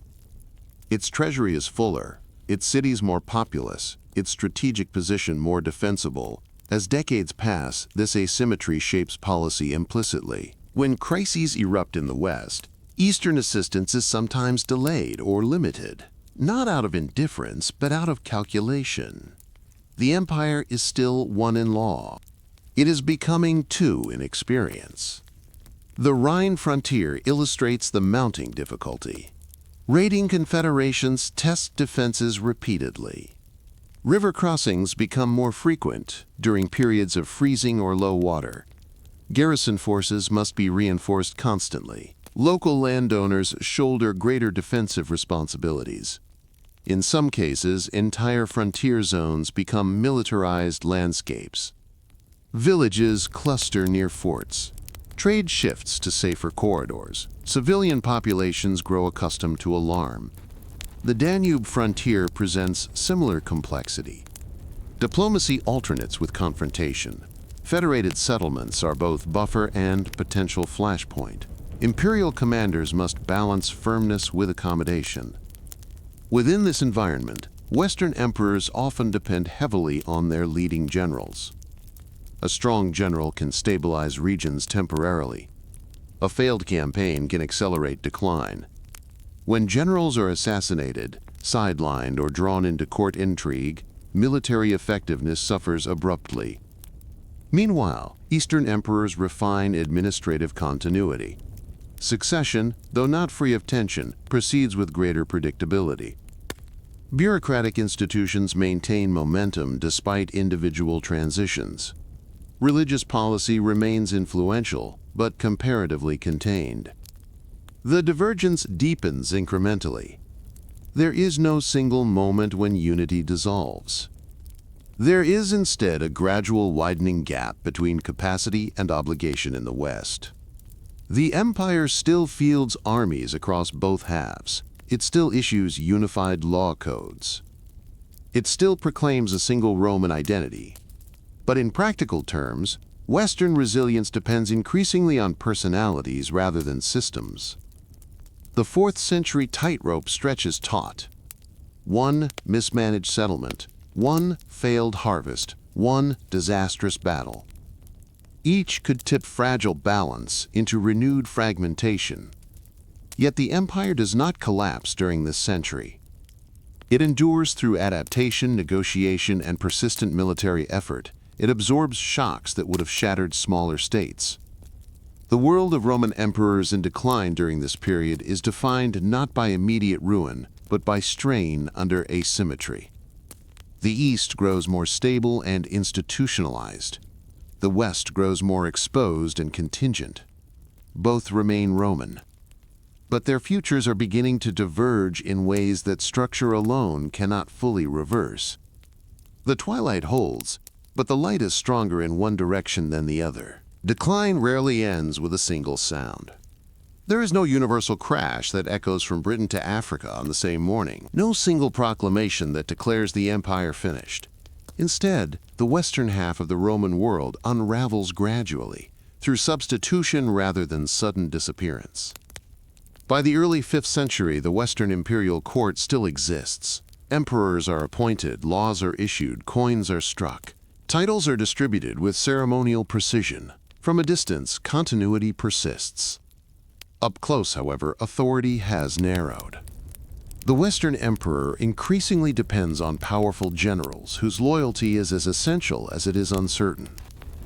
These commanders negotiate with federated groups, martial troops, and command the only effective force remaining, the army's allegiance. The imperial throne in the West becomes a seat surrounded by shadows. Some emperors are children elevated by factions at court, others are chosen for pliability. Real decision-making often rests with military strongmen who operate behind the scenes, preserving the form of imperial rule while wielding its substance. This arrangement can function for a time. A capable general stabilizes a frontier. A diplomatic settlement buys peace. A federated king pledges loyalty in exchange for land. Cities resume trade. Harvests are gathered. Yet each accommodation shifts the balance slightly. Federated groups, once temporary allies, become semi-permanent occupants of imperial territory. They maintain their own leadership structures while serving the empire militarily. Over time, their autonomy grows. The distinction between imperial territory and federated settlement blurs. In regions such as Gaul and Hispania, Roman administration continues, but shares space with emerging local powers. In North Africa, control of grain supply becomes precarious as rival claimants and foreign forces compete for influence. The Western fiscal base contracts further. As provinces slip from effective control or redirect taxes to local rulers, imperial revenue diminishes. The court must stretch limited resources across vast obligations: defense, administration, diplomacy. The Rhine frontier weakens under repeated strain. Crossings increase. Entire confederations settle within former imperial lands. Some integrate gradually. Others carve out zones of independent authority while still acknowledging, at least nominally, imperial supremacy. Italy itself, long insulated by geography, becomes exposed. When external armies penetrate deep into the peninsula, psychological shock outweighs material damage. The symbolic heart of Roman identity, though no longer the primary administrative center, has been touched. Confidence falters. Yet even after these shocks, the Western imperial structure does not vanish immediately. Emperors continue to reign from safer capitals. Generals negotiate treaties. Titles are exchanged. Legal codes are issued in the emperor's name. The process is one of substitution. Where imperial officials once governed directly, local strongmen now exercise authority in practice. Where Roman troops once guarded borders exclusively, federated warriors now stand watch under their own leaders. The emperor remains the symbol of unity, but effective sovereignty fragments. Meanwhile, in the east, the imperial court endures with greater stability. Its treasury remains comparatively robust, its cities vibrant, its frontiers defended with strategic depth. Eastern emperors continue to legislate for the whole empire in theory, yet practical involvement in Western crises becomes selective.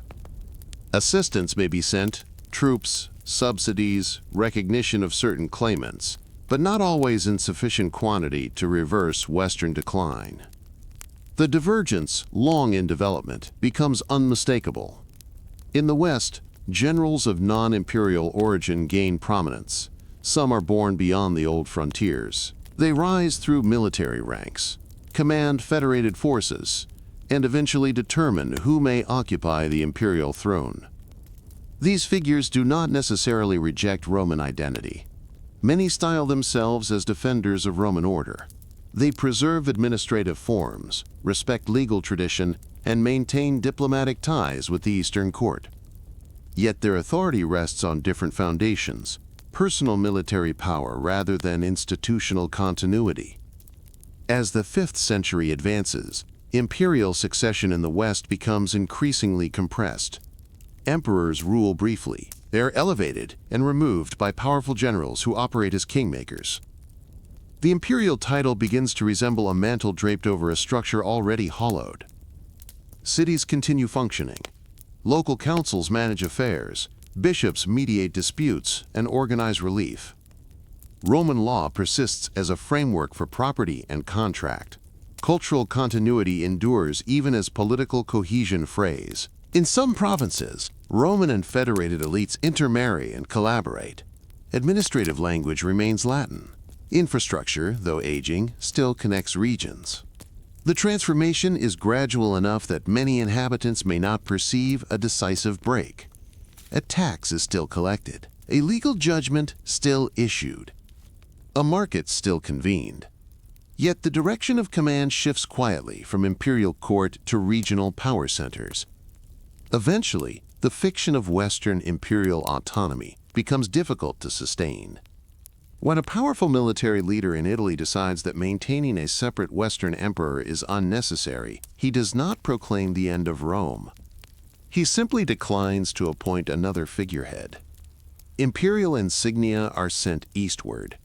The Eastern emperor becomes, in theory, sole ruler of a united empire.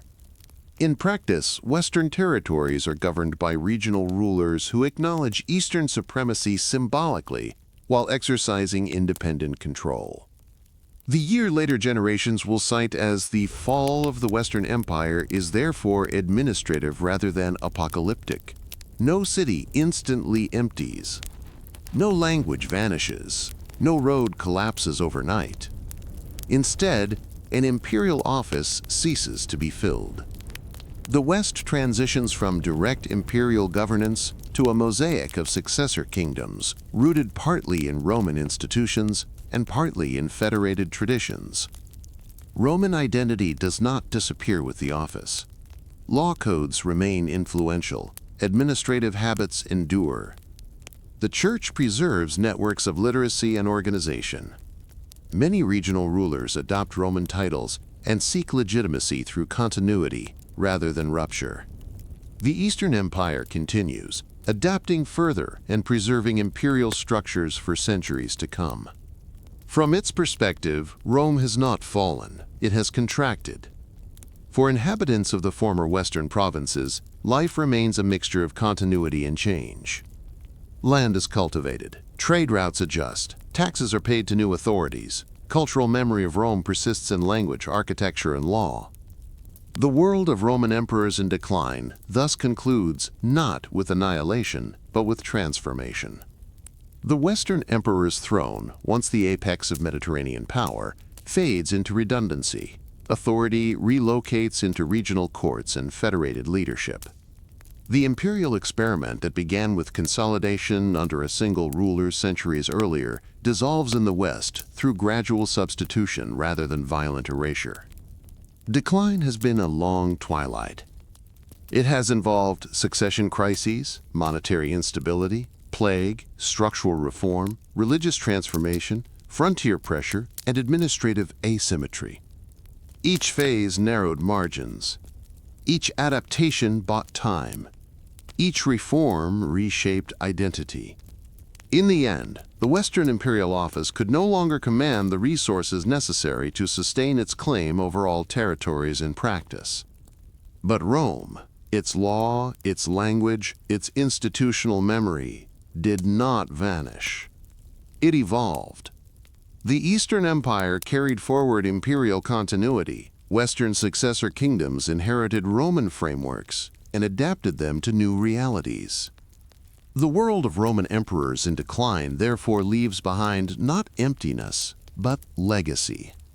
It leaves behind lessons about the fragility of legitimacy, the cost of overextension, the necessity of reform, and the endurance of institutions beyond individual rulers. Empires do not simply collapse. They transform, contract, decentralize, and reconfigure. The twilight of the Western emperors was long enough for adaptation to take root. What ended was not civilization, but a specific configuration of centralized authority. If you want to continue exploring how empires rise, strain, adapt, and reshape the world long after their thrones fall silent, like and subscribe to follow along for the next chapter. Until next time, rest well.